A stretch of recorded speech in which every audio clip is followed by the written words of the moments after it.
तो हमने कल पढ़ा था एनाटमी के बारे में। एनाटमी क्या होती है? एनाटमी एक ग्रीक वर्ड से बना है, एना और टॉम। एनाटमी मतलब होता है एना, और टॉम मतलब कटिंग अप, कटिंग अप। और एना का मतलब होता है बॉडी, बॉडी को कट करना एनाटमी कहलाता है, ठीक है। और इसी का हमने पढ़ा था एक डिसेक्शन भी होता है, जिसको लोग यूजुअली सिनोनिम समझते हैं एनाटमी को और उसको, एनाटमी को और डिसेक्शन को सिमिलर समझते हैं, लेकिन ऐसा होता नहीं है इन जनरल, ठीक है। जनरल एनाटमी में हम क्या क्या पढ़ने वाले हैं? Positions, planes, types of anatomy जो कि हमने कल पढ़ ली थी, और टर्म्स जो होती है related to upper limb and lower limb, वो हम पढ़ेंगे। उसके अलावा फिर हमने क्या पढ़ा था? ऑस्टियोलॉजी। ऑस्टियोलॉजी एक ब्रांच होती है एनाटमी की, जिसके अंदर हम, ऑस्टियोलॉजी मतलब स्टडी ऑफ बोन्स, ठीक है। स्टडी ऑफ बोन्स को कहते हैं ऑस्टियोलॉजी, ठीक है। इसके अंदर हम मसल अटैचमेंट पढ़ेंगे, आर्टेरियल सप्लाई और वीनस ड्रेनेज। फिर उसके बाद स्टडी ऑफ ऑर्गन्स, इसमें कौन कौन से ऑर्गन जो है हम पढ़ेंगे, मतलब एग्जाम्पल उनके stomach, liver, heart, kidney, brain, ये सब हम पढ़ेंगे। बोन्स, कौन कौन बोन्स के अंदर हम क्या क्या पढ़ेंगे? एंगल्स, बाउंड्रीज, और उसके अंदर कौन कौन से अटैचमेंट्स हैं वो पढ़ेंगे। और आर्टेरियल वीनल सप्लाई, आर्टेरियल सप्लाई और वीनस ड्रेनेज देखेंगे। ऑर्गन्स में हम सर्फेसेस, बाउंड्रीज देखेंगे, ठीक है। और एंटी सरफेसेस जो होती हैं उसकी वो देखेंगे, ठीक है।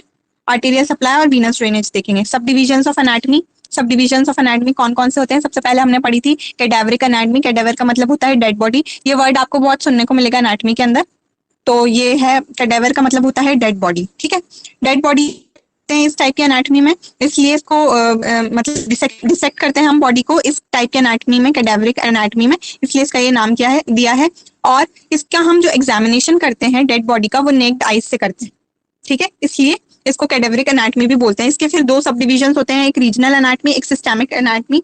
रीजनल एनाटमी में हम को एक पर्टिकुलर रीजन के ऊपर पढ़ते हैं, जैसे कि एब्डोमन हुआ, हेड हुआ, नेक हुआ, अपर लिम्ब हुआ, लोअर लिम्ब हुआ, इसके ऊपर हम पढ़ते हैं। सिस्टेमिक में एक पर्टिकुलर सिस्टम के ऊपर, जैसे मस्कुलर सिस्टम हुआ, मस्कुलर सिस्टम को हम क्या बोलते हैं? Myology. Study of muscular system is known as myology.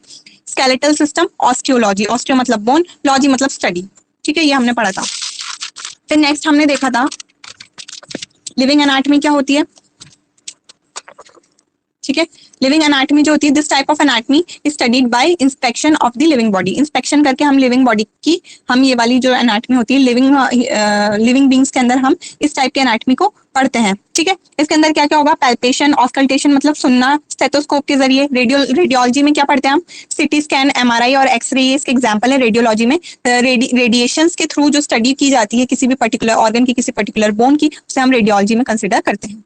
Next हमारा था एम्ब्रायोलॉजी। एम्ब्रायोलॉजी में हम जो हमारा प्रीनेटल होता है उसके ऊपर स्टडी करते हैं, न्यूनेट जो होता है उसके ऊपर स्टडी करते हैं, इसलिए इसको एम्ब्रियोलॉजी कहा जाता है। डेवलपमेंटल एनाटमी इसका दूसरा नाम है। We study developmental changes of an embryo. Embryo के डेवलपमेंटल चेंजेस जो होते हैं वो देखते हैं हम इसमें, ठीक है। फिर था हिस्टोलॉजी। हिस्टोलॉजी के अंदर मैंने बताया था, हिस्टो का मतलब होता है सेल और लॉजी का मतलब होता है स्टडी। इसको हम माइक्रोस्कोपिक भी एनाटमी भी कहते हैं, और ये माइक्रोस्कोप के जरिए पढ़ाई जाती है, इसलिए इसको हिस्टोलॉजी नाम दिया गया है। सरफेस एनाटमी के बारे में मैंने आपको बताया था कि इसके अंदर हम जो स्किन सरफेस के रिलेशन में जो डीपर पार्ट्स होते हैं उनकी स्टडी को सरफेस एनाटमी कहते हैं। तो हम इसके रिलेशन में बात कर रहे हैं स्किन सरफेस के लिए, इसलिए इसका नाम सरफेस एनाटमी रखा गया है। जैसे कि इसका एग्जांपल होता है पैल्पेशन ऑफ ऑर्गन। ऑर्गन को पैल्पेट करके हम सरफेस के थ्रू उसको उसका डायग्नोसिस कर रहे हैं, उसके अंदर कोई प्रॉब्लम है। ये हमारा थर्ड ईयर का एक सब्जेक्ट है, clinical studies, bed side clinic जिसे हम बोलते हैं। उसके अंदर हम इसकी डिटेल देखते हैं कि किस तरह से हम सरफेस एनाटमी को हमारी डे टू डे लाइफ के अंदर यूज करते हैं पेशेंट का एग्जामिनेशन करने के लिए, ठीक है। फिर आई कंपैरेटिव एनाटमी। कंपैरेटिव एनाटमी में हम क्या पढ़ते हैं कि हम हमारी जो ह्यूमन बॉडी होती है उसके ऑर्गन्स को कंपेयर करते हैं किसके साथ? एनिमल्स के साथ, ठीक है।